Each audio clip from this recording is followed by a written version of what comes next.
donde quedamos en la clase pasada, la sesión pasada, fue en los fallas en los materiales, ¿ya? Estamos viendo que interesante saber por qué se producen las fallas en los materiales. Una de las fallas, ¿cierto?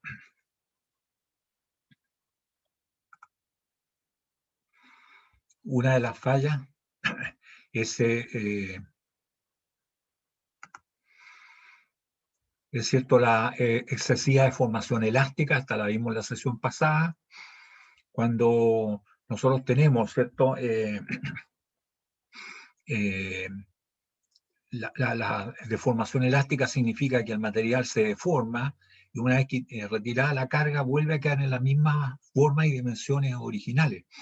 Entonces hay materiales que tienen distintos grados de aceptación de esas deformaciones elásticas. Depende el uso donde se vaya a emplear, ¿cierto? Es qué material vamos a seleccionar. Y esto se cuantifica a través del módulo de elasticidad, ¿ya? Entonces, excesiva deformación elástica sin que se produzca una falla, deformación permanente o ruptura, es posible que el material se deforme mucho. Aquí tienen ustedes dos materiales, material 1 y material 2, donde el material 1 tiene más resistencia a ser deformado elásticamente. En cambio, el 2 se deforma ante el mismo esfuerzo, se deforma más, ¿ya? Entonces, de repente en órganos de máquina, no es conveniente que se deforme mucho, aunque sea elásticamente, aunque retira la carga, vuelve a quedar exactamente igual.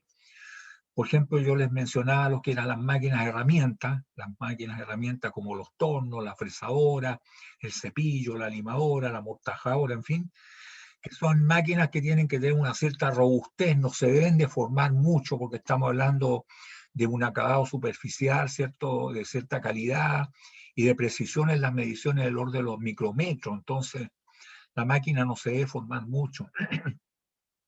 Y ahí estaría el concepto, ¿cierto?, de la falla por excesiva deformación elástica. También vimos,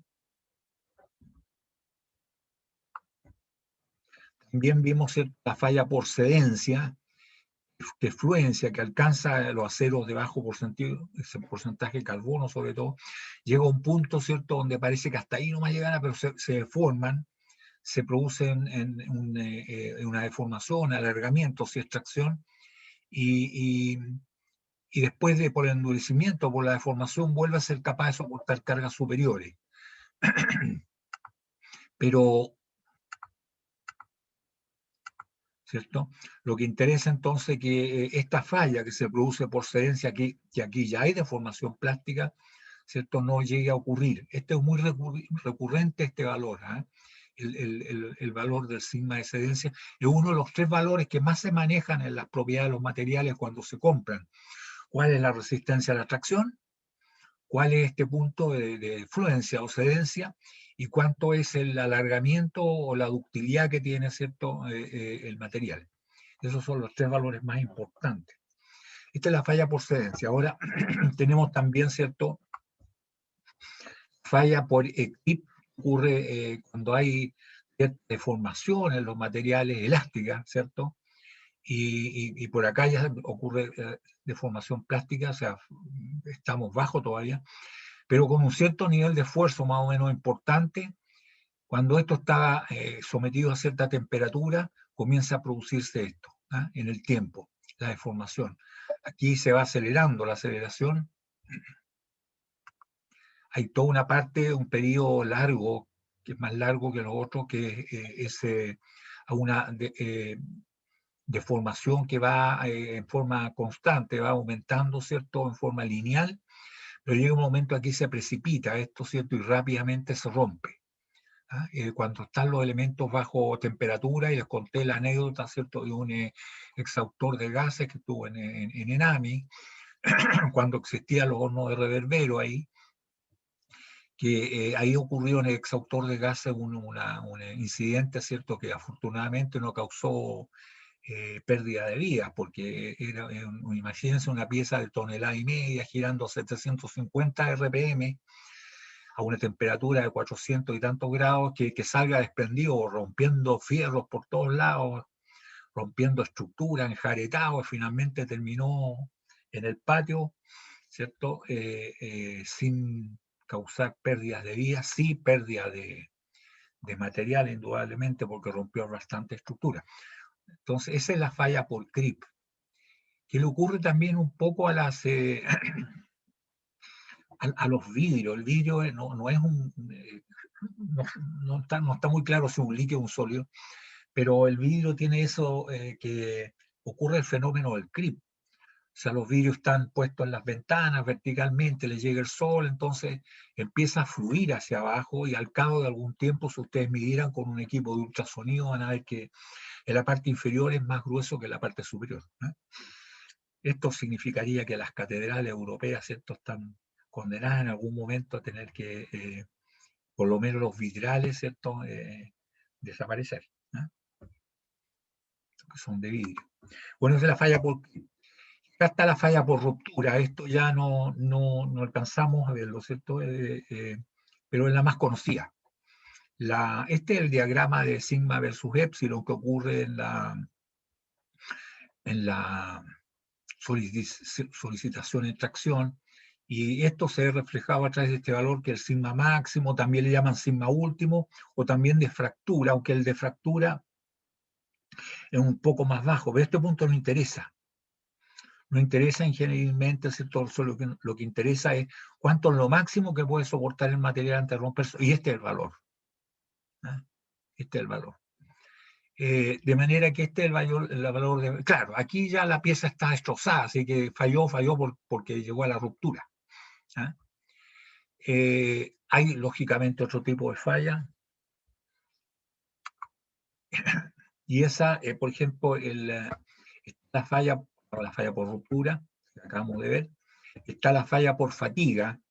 Ocurre, ¿cierto?, cuando hay un elemento, un órgano o máquina estructural que está soportando cargas cíclicas que varían cíclicamente a través del tiempo, ¿cierto? Puede, dependiendo de la magnitud de la carga cíclica, de la amplitud de la onda, ¿cierto? El material puede llegar al cabo de algunos millones de ciclos a comenzar a fallar, a romperse, y se va rompiendo lentamente. Esta es una falla peligrosísima. Por eso que hay que tener cuidado de que no ocurran estas solicitaciones cíclicas, y si ocurren, porque es natural que ocurra de acuerdo al funcionamiento de una máquina o una estructura, bueno, evitar que ocurran esfuerzos que vayan a producir la falla. Sexto, ustedes acá tienen en el dominio del tiempo, ¿cierto? Acá está el esfuerzo.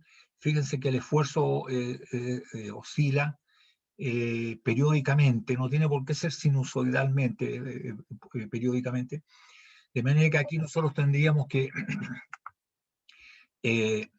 hay un valor medio que podríamos decir, este es el valor estático de una carga, y en torno a este valor estático se produce una oscilación, ¿cierto?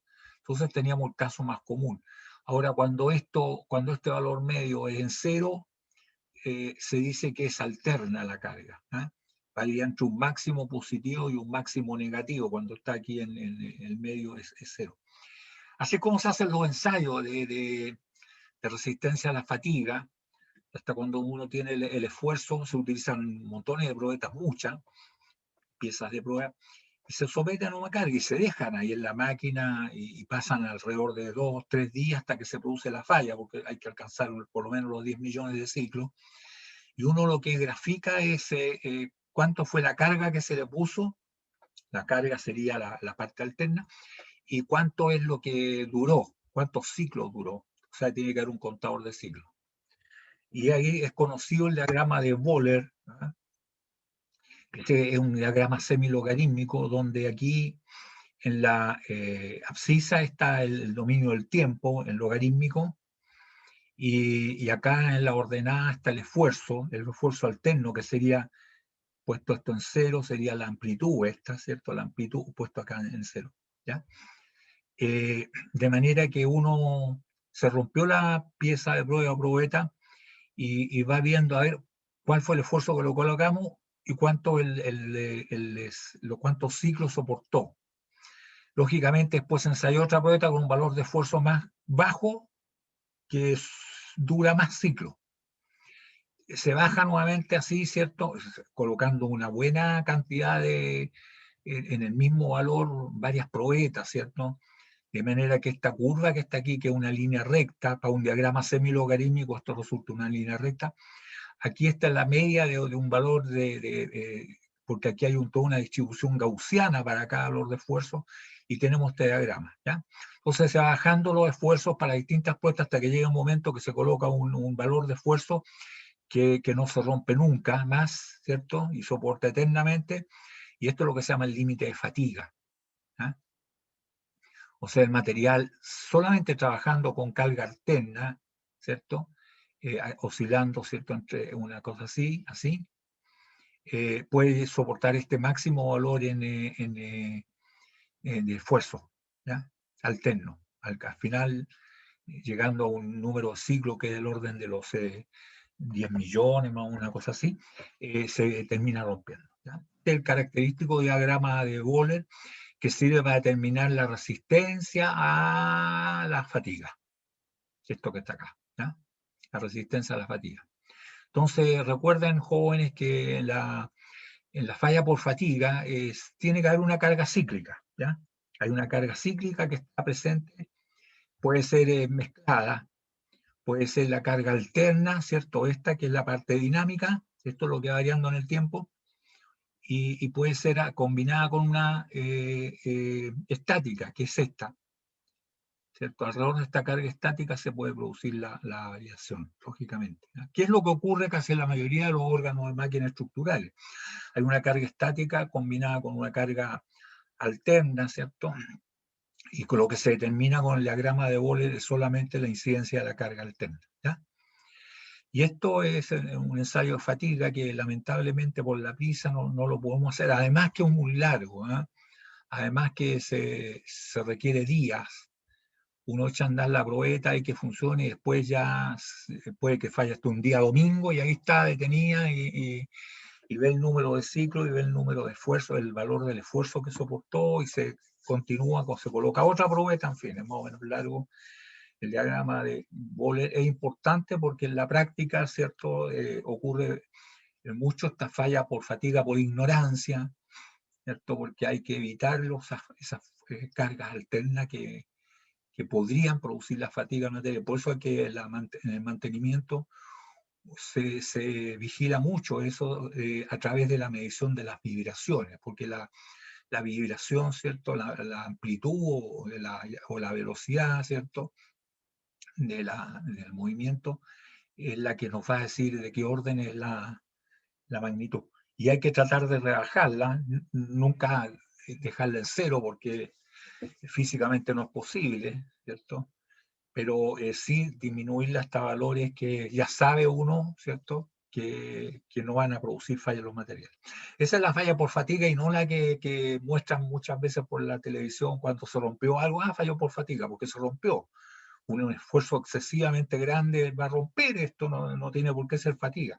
Fatiga es cuando es a través del tiempo y hay una carga variable después de algunos millones de ciclos, ¿cierto? Unos 10 millones, una cosa así, se produce inevitablemente esta falla, ¿ya?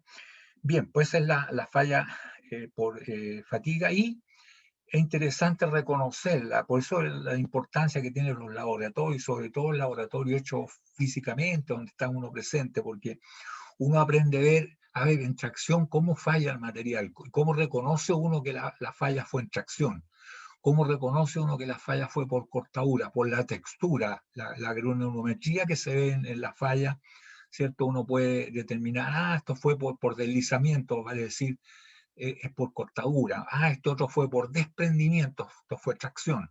En el caso de la fatiga, ¿cierto? También se reconocía, porque así tal como los arbolitos, uno después que está cortado puede cuenta los anillos, ¿cierto? Y eso esto tiene tantos años, porque sabe que el crecimiento de la célula es más grande, ¿cierto?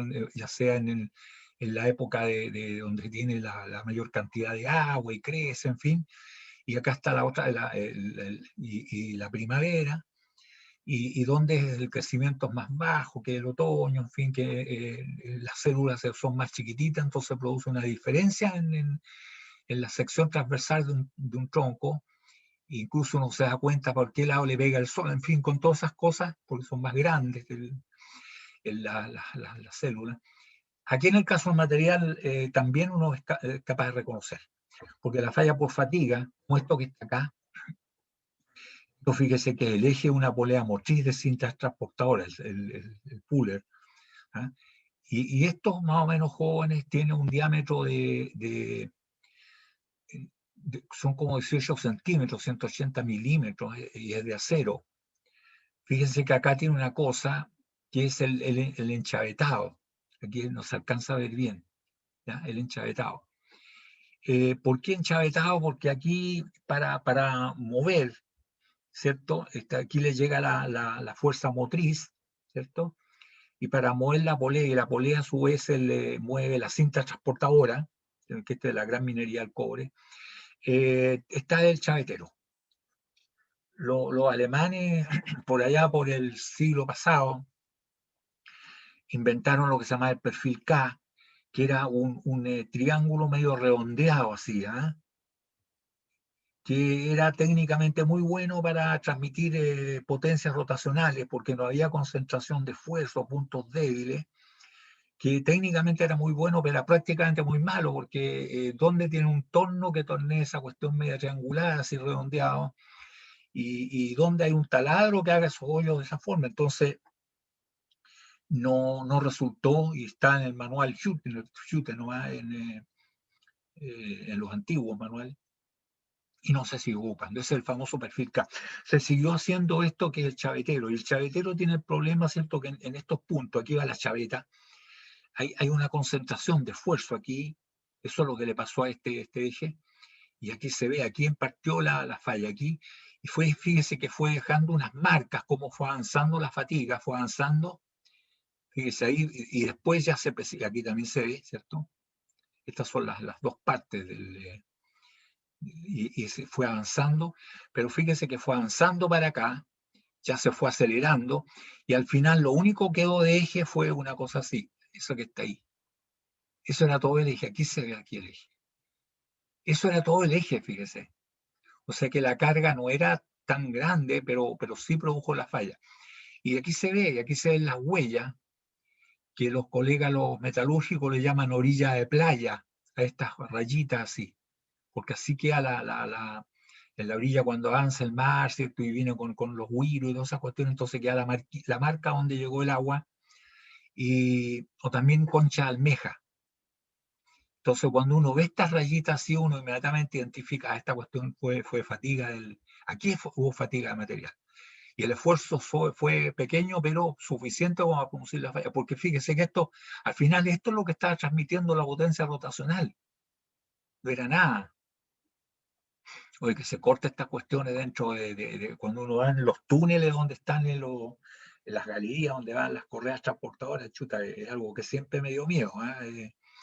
Unas correas transportadoras que tienen 1,5 metros de ancho más o menos, y uno no tiene a dónde arrancar ahí.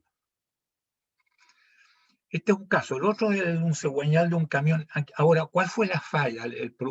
¿Quién produjo la falla acá? El que produjo la falla fue el chavetero. El chavetero, ¿cierto? Que se hace con una herramienta, la fresadora, la fresa, ¿cierto? Aquí en este punto tiene un radio de entalladura, se llama, muy pequeño, entonces produce la concentración de esfuerzo, y ahí empezó a crecer, ahí se empezó a formar, y ahí empezó a crecer esto. Entonces, aquí hubo un problema de la entalladura, un problema de que el que construyó el eje, que el que hizo el chavetero, le puso un radio muy pequeño. Por eso es importantísimo el plano.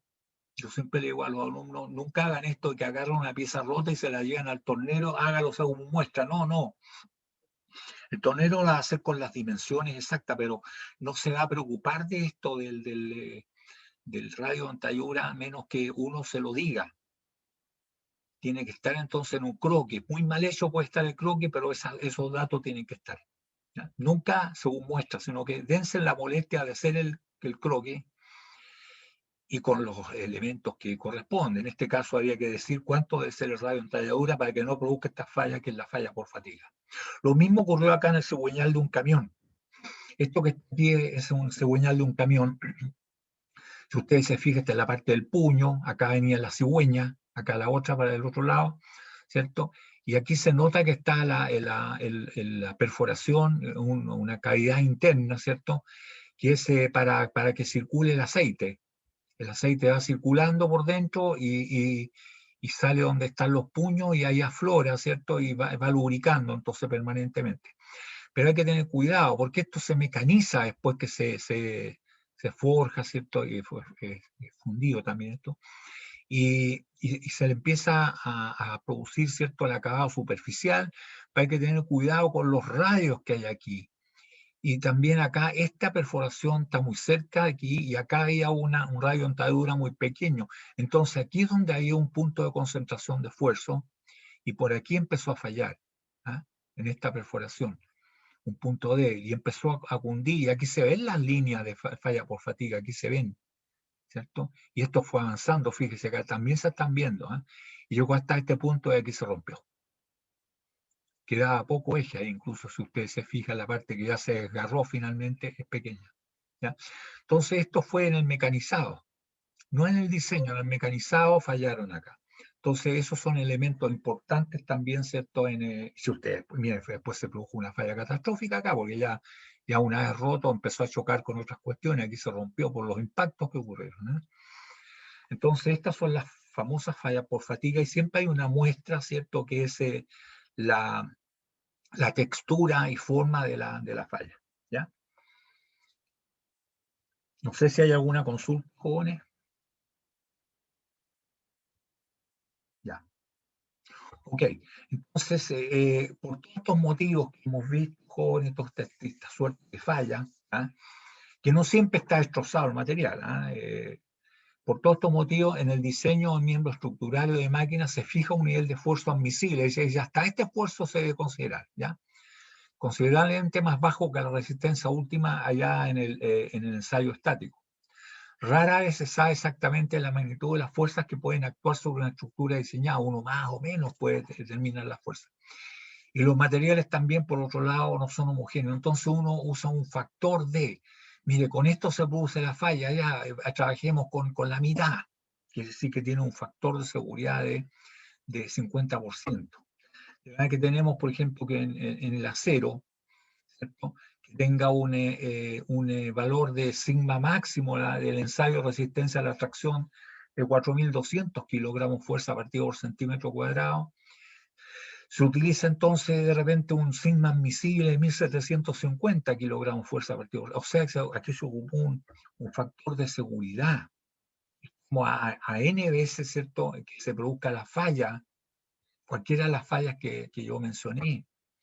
Entonces, la razón está, ¿cierto?, entre el valor de la carga última o el esfuerzo último, que sería el valor el sigma máximo, y la carga admisible es el factor de seguridad, que también se puede decir que es un factor de ignorancia, porque aumenta más mientras más dudas tenga uno cuál realmente la carga que ha sometido el material.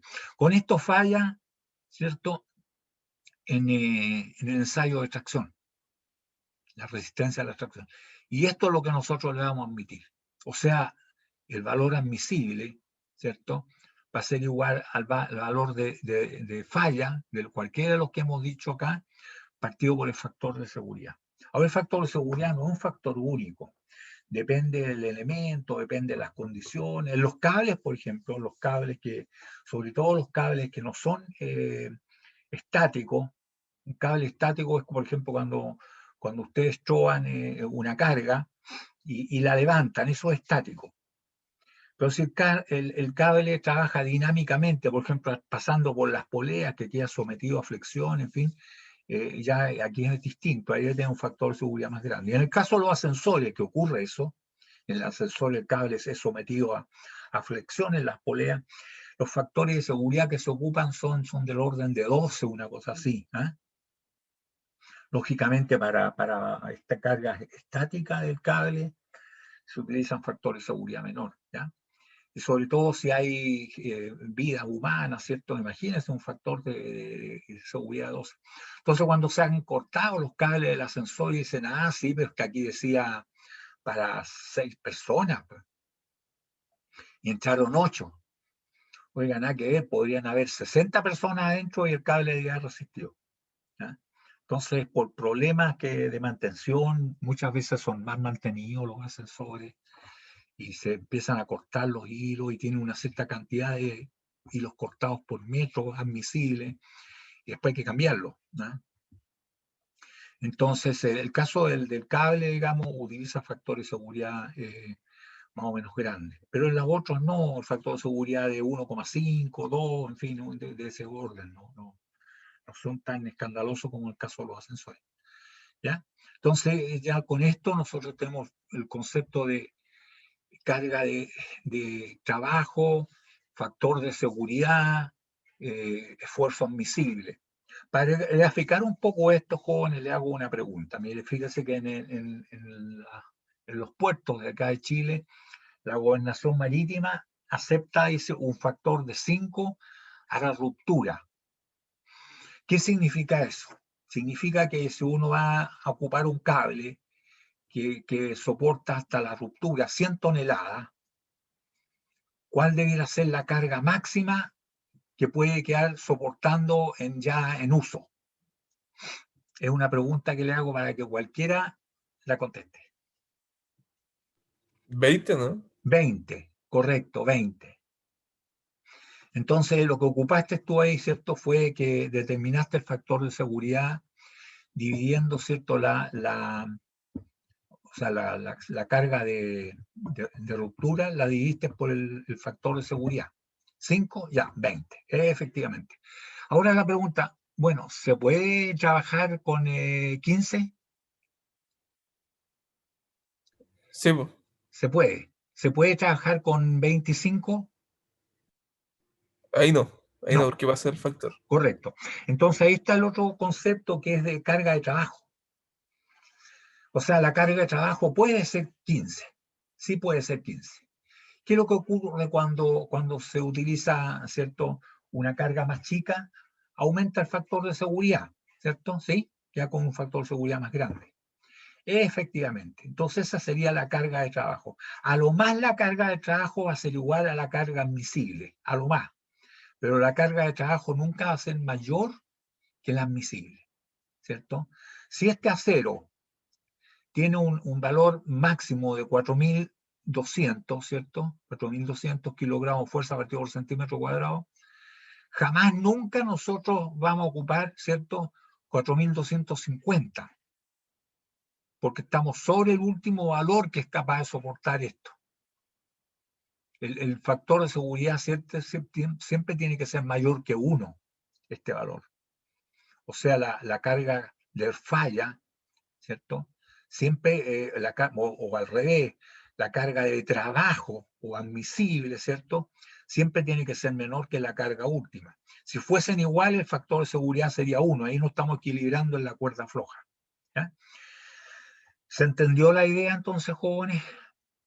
En el Sí, caso claro. máximo, la carga de trabajo es exactamente igual que la carga admisible, o el esfuerzo de trabajo es igual que el esfuerzo admisible. ¿Ah? Pero el esfuerzo de trabajo puede ser menor que el esfuerzo admisible.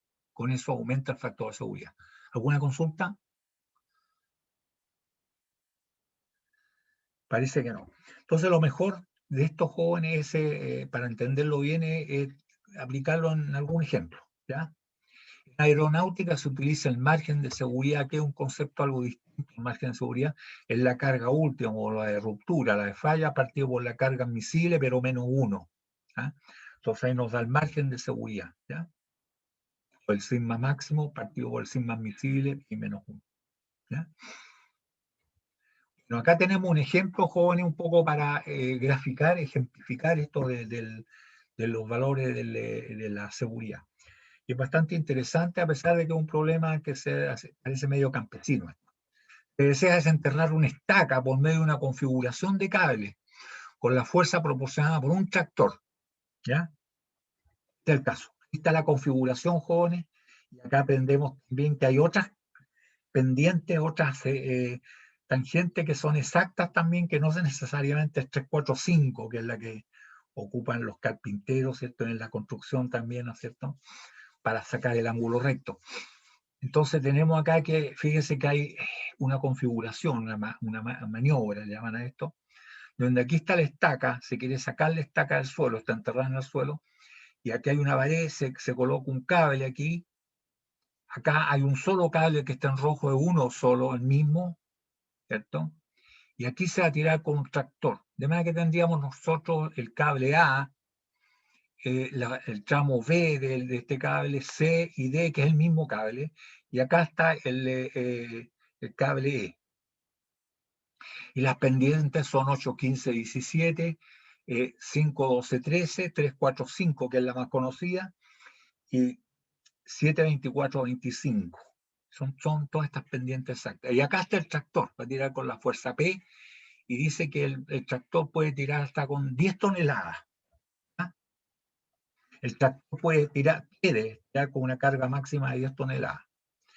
Pero aquí cada cable tiene su valor de ruptura, y dice que el cable A es de 18.000 kilogramos fuerza, este que está aquí, con 18.000 kilogramos fuerza se rompe. El cable B, C y D, que es el mismo, que es de 3/4 pulgadas de diámetro nominal, tiene una fuerza admisible, ¿cierto? Perdón, no, máxima, no admisible. Se rompe con 30 toneladas, 30.000 kilogramos fuerza. Del cable E no se da, es de 3/4 pulgadas de diámetro y un área nominal de 390 milímetros cuadrados. Dice que tiene un valor de ruptura de 63 kilogramos partido por milímetro cuadrado. Vale decir, son 6.300 kilogramos fuerza partido por centímetro cuadrado, ¿no? Para que veamos más o menos el acero. Y dice que se quiere trabajar con factor de seguridad 2. O sea, aquí cuando esto empieza a tirar, no se quiere que ninguno de los cables, ni los tramos, quede sometido a un factor de seguridad inferior a 2. O sea, esa es una restricción. ¿Ah? Entonces, ¿qué es lo que dicen? La pregunta es, ¿con qué fuerza se puede sacar la estaca? ¿Con qué fuerza D? Y cuando se saque con esa fuerza, ¿con qué factor de seguridad queda cada uno de los cables? Lógicamente, este va a quedar con factor de seguridad igual a 2. Los otros tendrán que quedar, no sé si será este el limitante, ¿eh? O sea, hay uno de todos estos, no sabemos cuál, que va a ser el limitante y va a quedar con factor de seguridad 2, y todo el resto queda, como se dice, sobrado de cariño, queda con factor de seguridad más grande que 2. Pero no sabemos acá cuál es, ¿ya? Entonces, aquí lo que tenemos que hacer es lo que sabemos. Sabemos que estos nudos que están acá, aquí, ¿cierto? Llegan 3 cables y el cable siempre está en tracción, nunca en compresión. Y acá hay otro, o sea, podemos hacer los diagramas cuerpo libre de este nudo y de este otro nudo. Y también podemos, ¿cierto?, determinar cuál será los valores máximos para cada uno de los cables, el valor admisible, cuál es el valor admisible para cada uno de los cables, ¿ya? Entonces, aquí lo que nos piden, determinan la fuerza D máximo, la fuerza D es la que hace el cable D acá abajo, que para intentar sacar la estaca dentro del margen de seguridad, a veces con factor de seguridad de 2. Y el factor de seguridad resultante para cada cable de acuerdo a las restricciones impuestas. ¿Ya? Eso es. Entonces aquí nosotros podemos calcular las fuerzas máximas admisibles para cada cable. Tenemos que el cable B, C y D, que es el mismo cable, el mismo, entonces tenemos que la fuerza admisible va a ser igual a la fuerza de ruptura partido por el factor de seguridad. O sea, ninguno de estos debe quedar trabajando con la fuerza superior a 30.000, que es la fuerza con que se rompe, dividido por el factor de seguridad, o con 15.000. Ni el cable, ni el tramo B, C, ni D deben quedar trabajando con una fuerza superior a 15.000. Este es lo máximo, porque ese es justo el factor de seguridad 2. El cable A, bien, ¿cierto? El A admisible a ser igual a ruptura, y el cable A se rompe, dice, con 18.000. 18.000 dividido por 2, que el factor de seguridad es 9.000. O sea que ya este cable no puede ser traccionado con una fuerza superior a 9.000. O sea que el tractor no va a poder ocupar los 10 toneladas, ¿cierto? sino que tiene una fuerza máxima de 9.000. Ya aquí hay una limitante. El tractor no puede tirar con más de 9.000 porque este cable no puede quedar sometido a una fuerza superior a 9.000 porque justo queda ahí con el factor de seguridad de 2. Y el cable E, que no nos dan la carga de ruptura, y nos entregan, ¿cierto?, el valor del esfuerzo. Por lo tanto, nosotros sabemos que la carga es igual al esfuerzo multiplicado por el área nominal. El esfuerzo son 63 acá, 63, no 53. 63 multiplicado por 390 milímetros, ¿cierto? Y son 63 kilogramos fuerza partido por milímetro cuadrado. Eso nos da, esto sí que está, 63 por 390, da 24.570. O sea, con esto se rompe el cable E. Por lo tanto, el E admisible va a ser igual al E de ruptura por el factor de seguridad. O sea, 24.570 dividido por 2, y eso da 12.285 kilogramos fuerza. Tenemos entonces, jóvenes, las cargas máximas que pueden quedar sometido el cable A, 9.000 kilogramos, el cable B, C y D, lo máximo son 15 toneladas, 15.000 kilogramos de fuerza, y el cable E, que son 12.285. Entonces tenemos los limitantes acá. Y ahora podemos atacar el problema mecánicamente. Podemos hacer el diagrama de cuerpo libre, que es lo que sabemos, ¿cierto?, de cada uno de estos dos nudos. Este nudo está en equilibrio por la acción de tres fuerzas, la fuerza A, B y C. Este nudo está en equilibrio por las tres fuerzas, la fuerza C, la fuerza D, que es la única que nos preguntan, y la fuerza E. Por lo tanto, ¿cierto?, nosotros podemos resolver eso, ¿cierto? Y hacemos los diagramas de cuerpo libre. Ahí está el nudo, ¿cierto?, con los cables A, B y C. Ahí están las pendientes, que son las direcciones, siempre en tracción, acuérdense, el cable siempre está trabajando en tracción. En compresión no lo puede hacer. Y aquí dice 8, 15, 17, 5, 12, 13 y 3, 4, 5. De manera que nosotros podríamos plantear las ecuaciones, ¿cierto?, y decir que sumatoria de fuerza en dirección X igual a 0, por lo tanto aquí, si vamos aquí al mono inmediatamente, podemos decir que esta componente es 15 17 avos, ¿cierto?, de A, en la componente horizontal, 15 17 avos de A, esta es 5 13 avos de B, ahí está 5 13 avos de B y más porque es para allá, y este es menos 4 quintos de C, ¿cierto?, que es la componente horizontal, ahí está, es igual a 0. Hacemos lo mismo verticalmente y nos resulta entonces la componente A verticalmente es negativa, es menos 8 17 avos de A. Ahí está, menos 8 17 avos de A. La componente B, ¿cierto?, es positiva, es 12 13 avos de B. Ahí está, 12 13 avos de B positiva. Y la componente C verticalmente es negativa, menos, ¿cierto?, 3 quintos de C. 3 quintos de C es la componente vertical, y toda la suma de todo esto también es igual a 0. Entonces ya tenemos dos ecuaciones independientes y tenemos 1, 2, 3 incógnitas.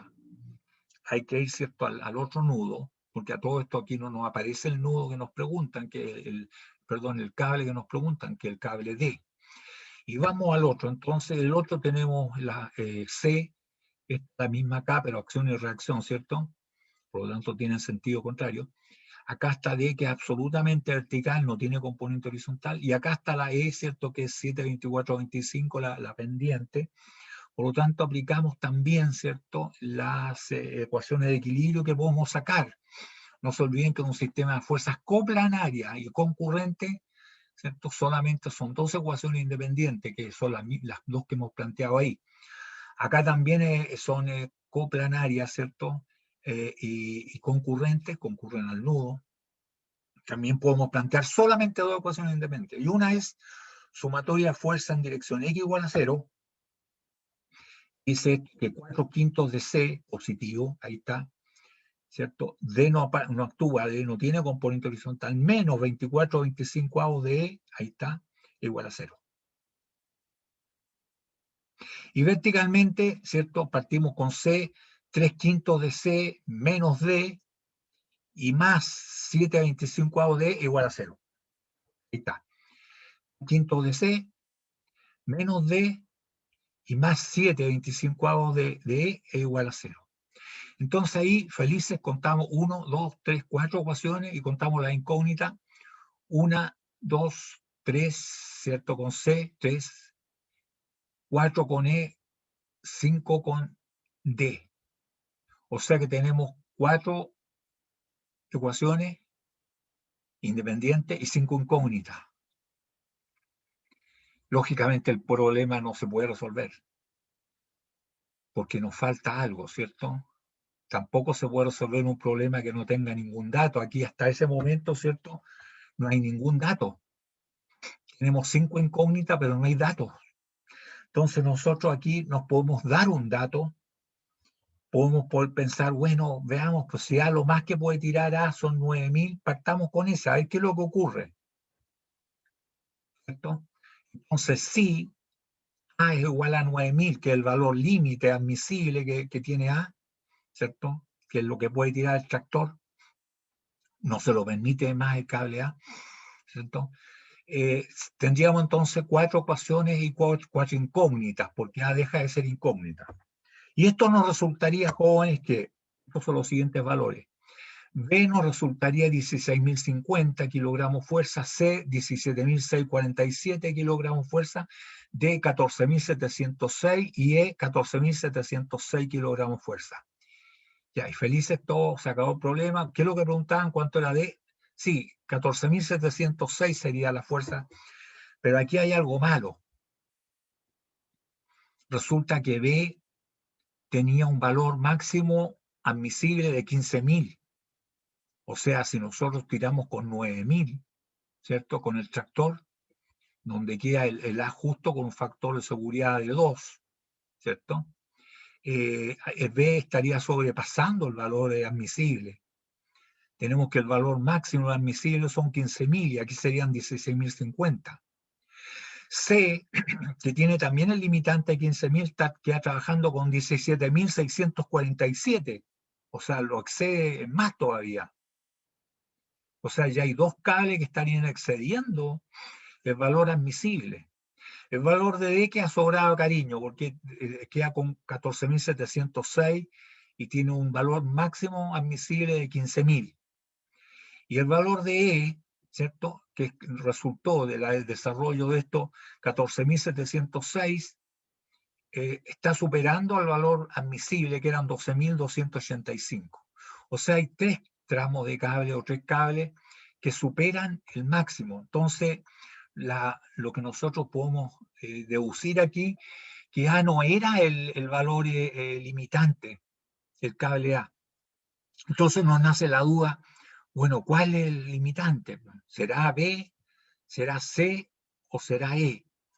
Entonces aquí nos damos cuenta, para no estar tirando palos de ciego, que uno de estos excede en mayor porcentaje el valor admisible. Entonces empezamos a ver quién excede en mayor porcentaje.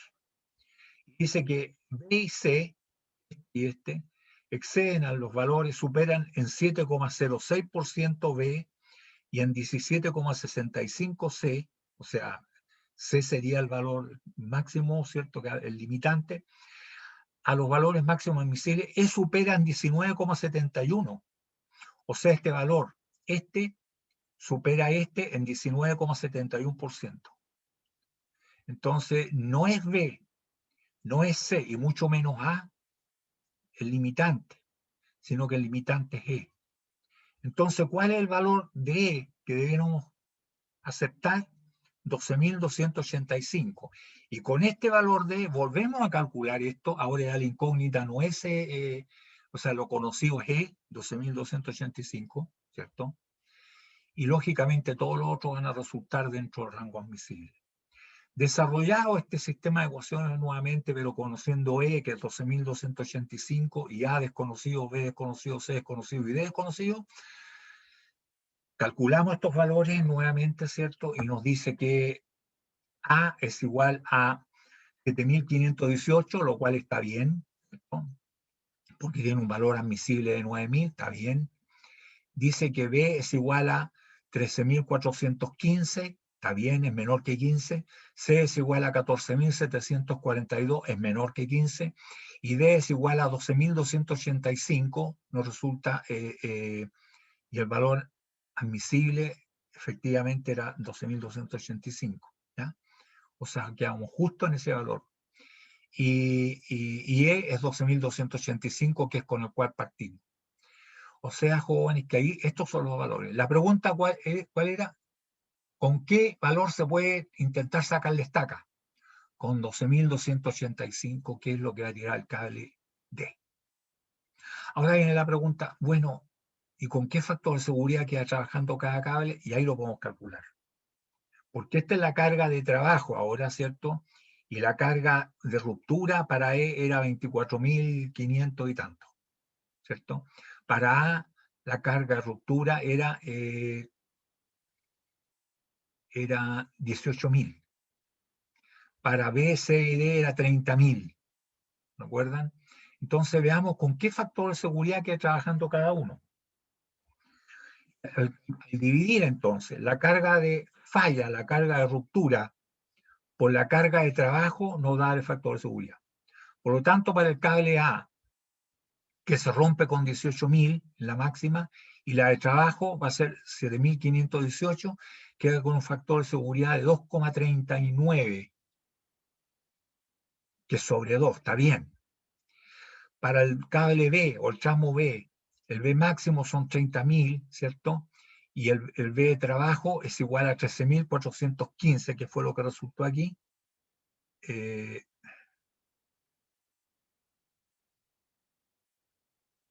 Perdón, 16.000.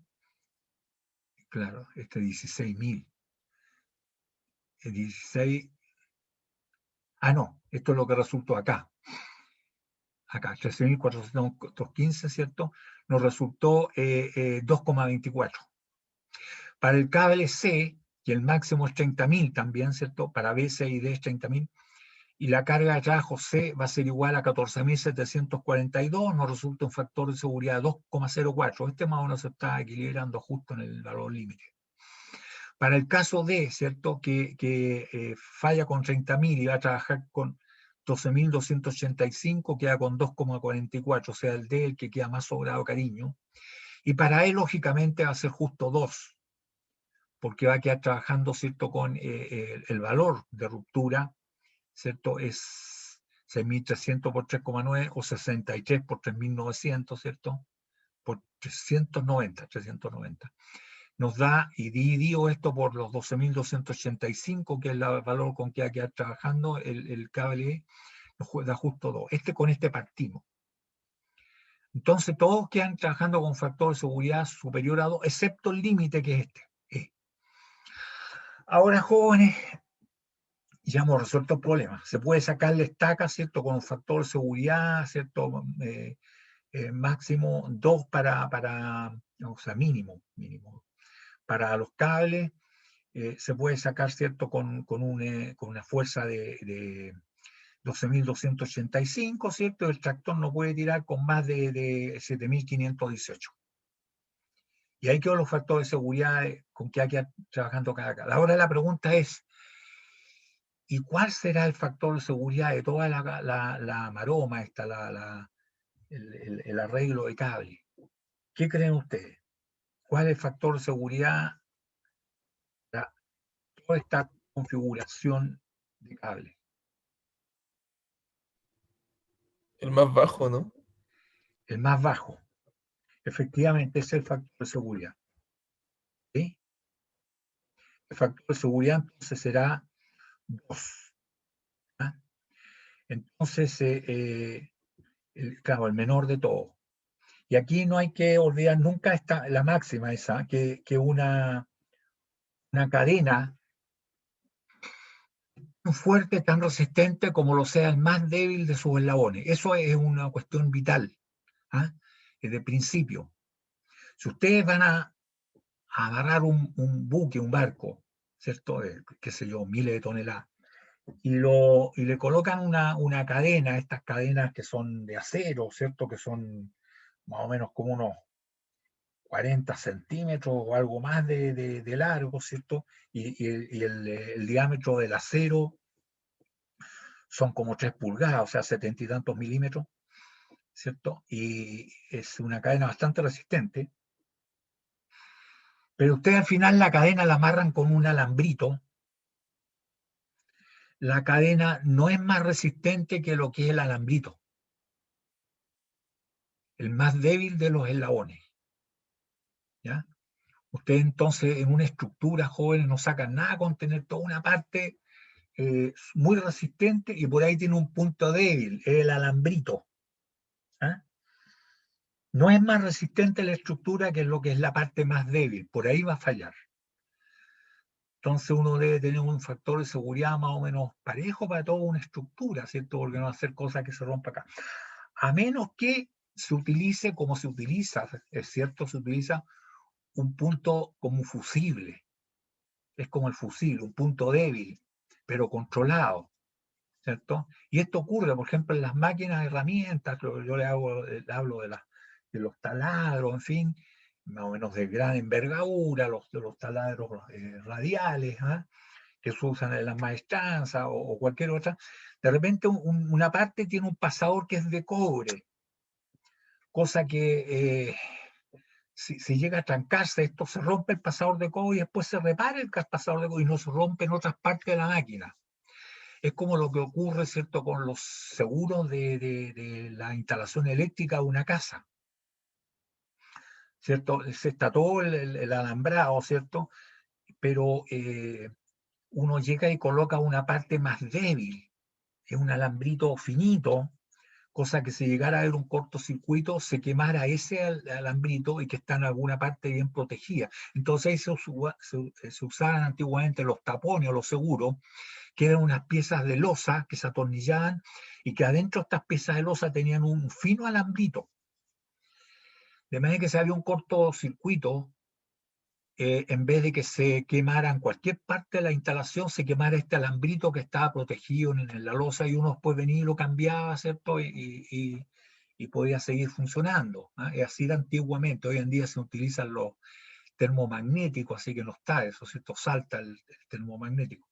Pero antiguamente se quemaba, era el tapón o el fusible. Entonces se quemaba esa parte y no se quemaba la casa. Claro, si uno llegaba y le colocaba un clavo ahí, ya esta cuestión no se rompe más, no se quema más, no se va a quemar, pero se va a quemar la casa. Ser fusible.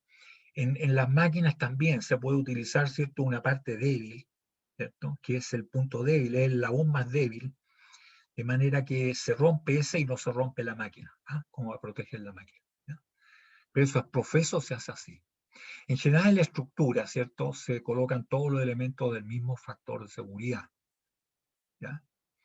Pero junto con eso de que nosotros seamos capaces de calcular diámetros, que seamos capaces de calcular, ¿cierto?, las dimensiones, algo tanto o más importante que esos jóvenes, eso nunca lo pierdan de vista, es la forma.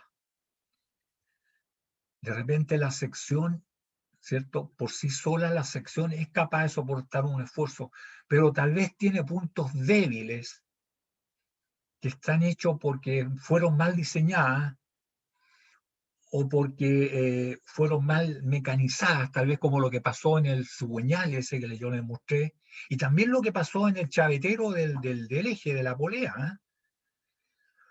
Por una mal mecanizado, un radio de entalladura muy pequeño, que es menor que lo que recomiendan las normas, se produjo esa concentración de esfuerzo en el caso del eje y se produjo esa concentración de esfuerzo en el cigüeñal, en la parte cercana a la obturación, donde va la perforación para la lubricación que lleva el aceite internamente, ¿ya? Y por esa por el mal mecanizado, ¿cierto?, se produjo una concentración de esfuerzo, ¿cierto? Se produjo el punto débil, el talón de Aquiles, ¿cierto? El eslabón más débil de toda la cadena y por ahí se rompió. Entonces, casi tanto o más importante que ser capaces de calcular los diámetros, calcular la sección resistente, es la forma, ¿ah? Y esto nos lo entrega la naturaleza, ¿ah? Si uno se fija en la parte estructural de uno, que es el esqueleto, Los huesos están diseñados, jóvenes, para que no ocurran concentraciones de esfuerzo, si son los mínimos. Lógicamente va cómo vivimos, cómo funcionamos, ¿ah? Porque si alguien está jugando una pichanga de fútbol y viene y lo trancan ahí transversalmente ahí en las piernas, le va a quebrar las piernas, ¿cierto? Porque no está fabricado para soportar esa suerte de carga. Pero si soporta, ¿cierto? Las cargas tal como está diseñado, no hay problema, no hay concentración de esfuerzo. La parte más importante es que la cabeza está protegida, ¿cierto? Externamente por el cráneo. Pero este también tiene la forma, ¿cierto? Para que no ocurran puntos de concentración de esfuerzo. Si recibe un golpe, ¿cierto? Protege todo lo importante, que es lo que está dentro, pero no se van a producir, ¿cómo se llama? Fallas, roturas. Y de lo más, que siempre lo menciono porque es llamativo, ese, ¿por qué la gallina fabrica esos huevos tan raros? ¿Por qué geométricamente no hace una pelota, nomás como la pelota de ping-pong? Ahí está el huevo. ¿Ya? Entonces es posible que si fuese como una pelota de ping-pong, cuando coloca el huevo cae, se puede quebrar, porque tiene que tener la cáscara no muy gruesa, porque finalmente el pollo el que rompe adentro la cáscara, y si la pared es gruesa, el pobre pollo agarra picotazo a esta cuestión cuando ya quieren hacer y no lo va a romper, entonces tiene que ser capaz de romperla. Y si la hace muy delgadita, se rompe al caer. Entonces tiene esa forma, joven, en el eje, cosa que aguante una carga más o menos importante en el eje. Una persona no es capaz de romper un huevo apretándolo así, jóvenes, por el eje mayor. ¿Ah? Entonces, así resulta que es capaz de soportar fuerzas grandes cuando lo pone y cae y no se rompe, pero la cáscara no es tan gruesa como para que el pobre pollo no lo vaya a romper nunca. Es delgadita, pero es, ¿cómo se llama?, suficiente como para que el pollo la pueda romper, y también tiene la forma como para que no se rompa cuando la gallina pone el huevo. Miren qué interesante. Entonces la naturaleza entera está llena de esto. El ser humano lo que hace, copia estas cuestiones, copia estas cosas. Entonces lo que nosotros hacemos, ¿cierto? No solamente es importante ser capaces de determinar secciones como lo estamos haciendo aquí, sino que también es importantísimo la forma, que no hayan puntos débiles, que no hayan el punto, ¿cierto? El talón de Aquiles, donde por ahí se romper porque es el punto más débil, ¿ya? Entonces, casi tanto más importante que la, la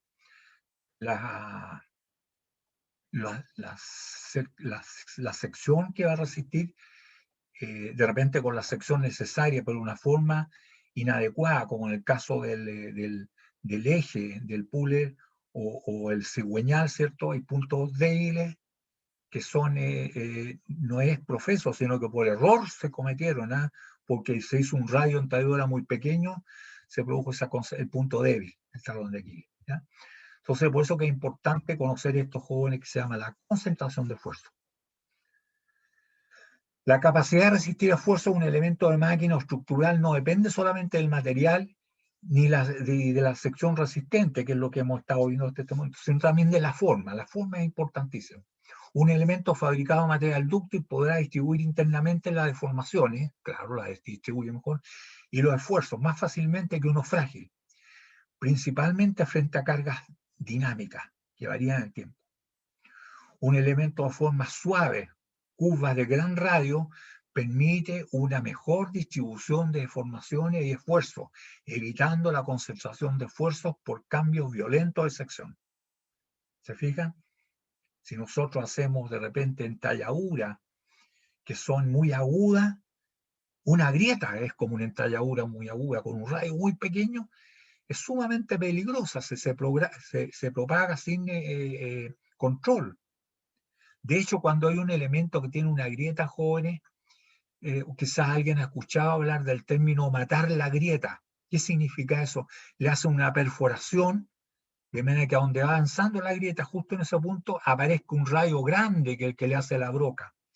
Entonces ya aumentando el rayo disminuye, por más que después suelden, ¿cierto? Pero han tenido que primero matar la grieta. Y se mata haciendo una perforación para que no siga avanzando. Y después se suelda. ¿Ya?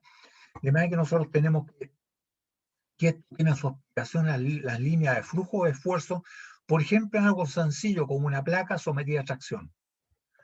Si usted tiene una placa, con la planchita que vimos, la pletina, ¿cierto? Y la sometemos aquí a tracción, la tracción se distribuye esta internamente a través de las deformaciones, ¿cierto? Estas líneas que son de flujo de esfuerzo.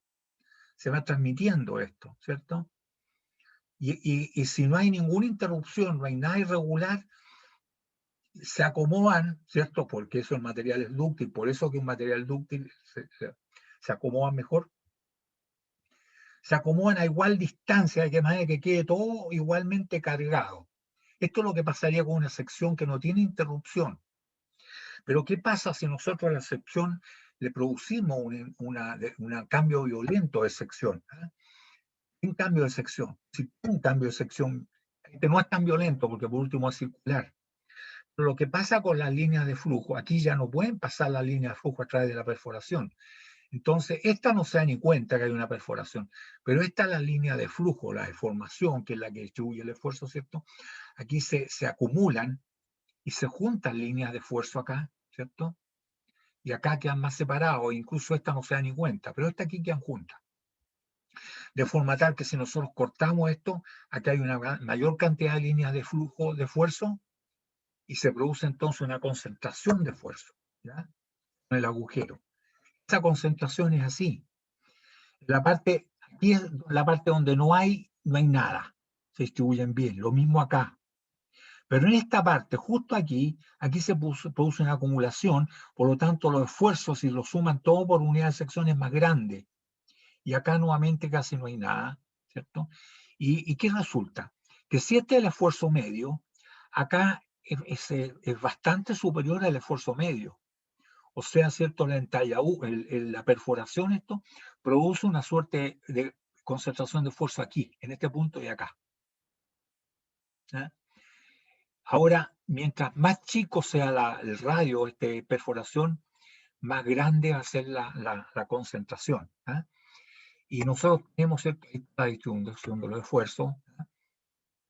Eso resulta superior varias veces superior al esfuerzo medio.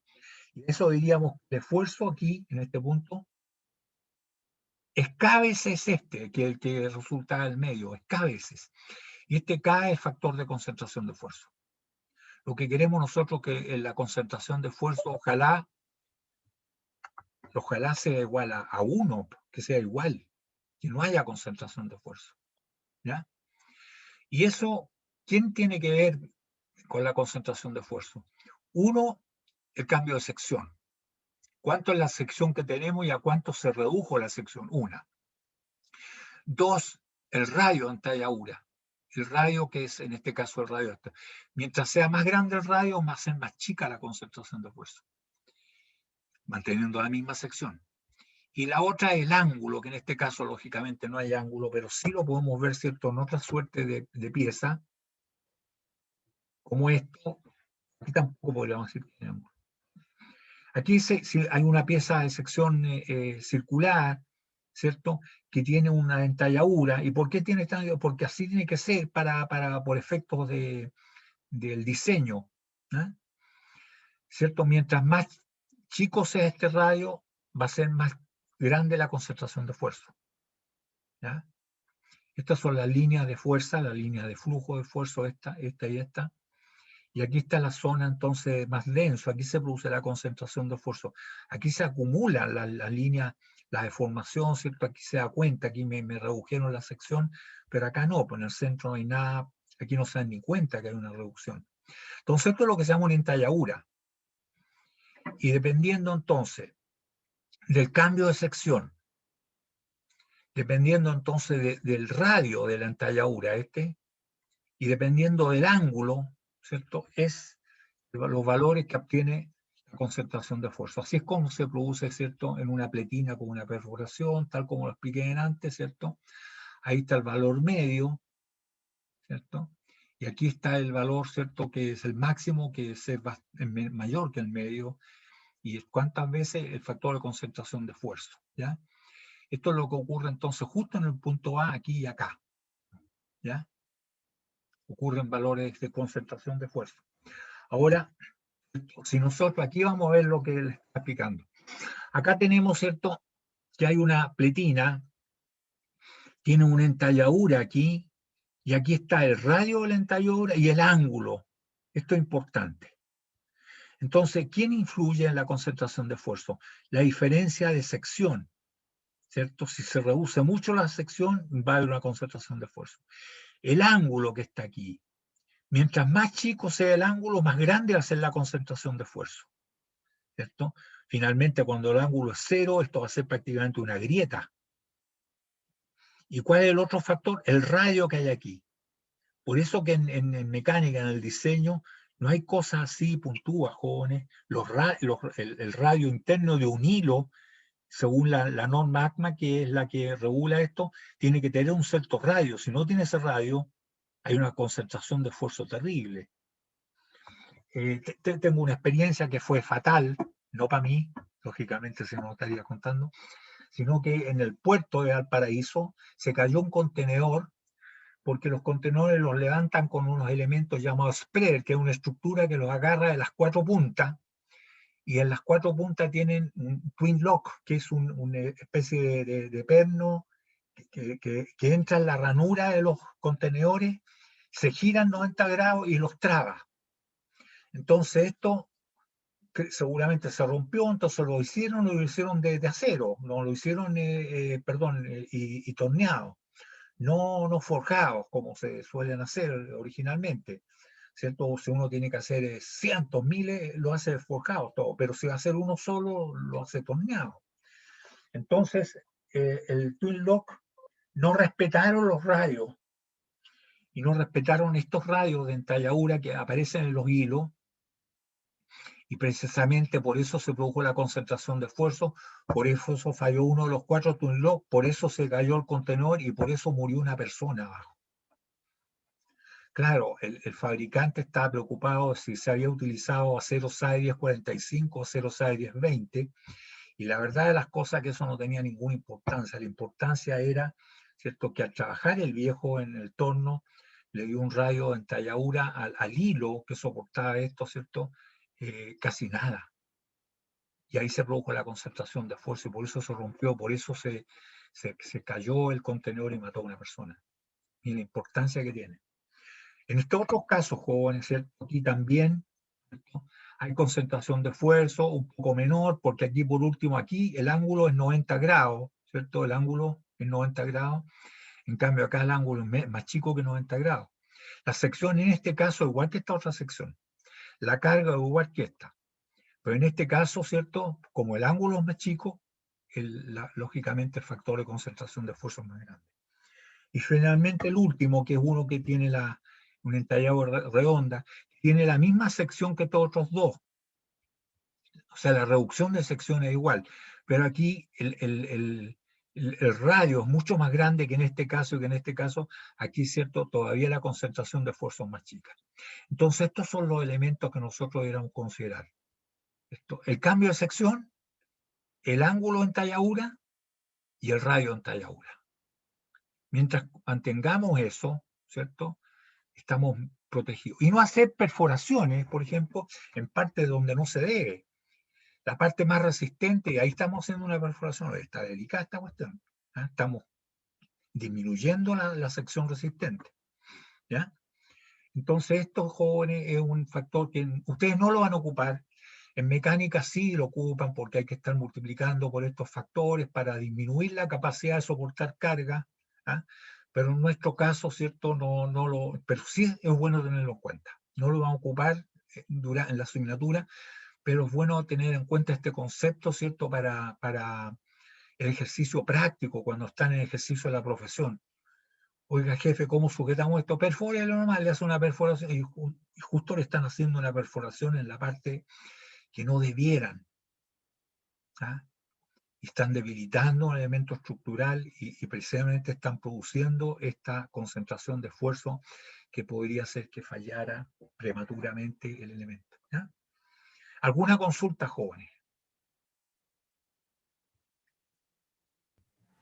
Profe, entonces si tenemos como el primer ejemplo ahí donde tenemos la mayor concentración de esfuerzo, En este, es preferiblemente hacer una perforación con una broca ahí donde está partiendo esta claro, o sea, triangulito. hay que tratar de que este ángulo sea el más grande posible. Antiguamente en los hilos de los pernos se utilizaba un ángulo de el hilo Whitworth, que era de 55 grados. Después se utilizó la rosca ¿cómo se llama? Uniformada, que es de 60 grados, igual que la métrica. Entonces ahora es 60 grados, de 55 grados ya no se ve. ¿Ya? Y las normas exigen que haya un radio aquí, un radio en talladura, un cierto valor, porque si no lo hay va a ocurrir lo que les cuento de la anécdota del perno del Twin Lock, ¿ya? ¿Sí? Ya, profe. Ok. Gracias. ¿Alguna otra consulta, jóvenes? Parece que no. ¿Estamos en la hora ya o no? Parece que sí. Sí, necesitamos la hora, profe. Ok. Justo terminamos acá con esto de la concentración de esfuerzo. Entonces, en la próxima sesión, muchachos, vamos a ver el otro tema, que es ya el comportamiento elástico lineal. Ahí vamos a ver la ley de Hooke y vamos a ser capaces de resolver los problemas que estáticamente están indeterminados, donde el número de ecuaciones, ¿cierto?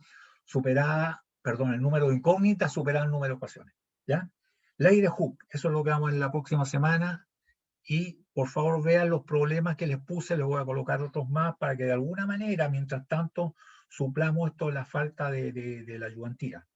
Y espero que me consulten nomás, no tengo ningún problema para contestarle directamente por el correo, ¿ya? Bien, Ya, profe, jóvenes. gracias. Sí, bien, que estén bien, jóvenes, a cuidarse. Chao, profe, cuídese. Bien, hasta luego, Chao, muchas profe. Muchas gracias, profe. Cuídese. Hasta luego, profe. gracias. Chao, profe. Chao, profe, cuídense. Chao, Estamos viendo. gracias. Chao, chao.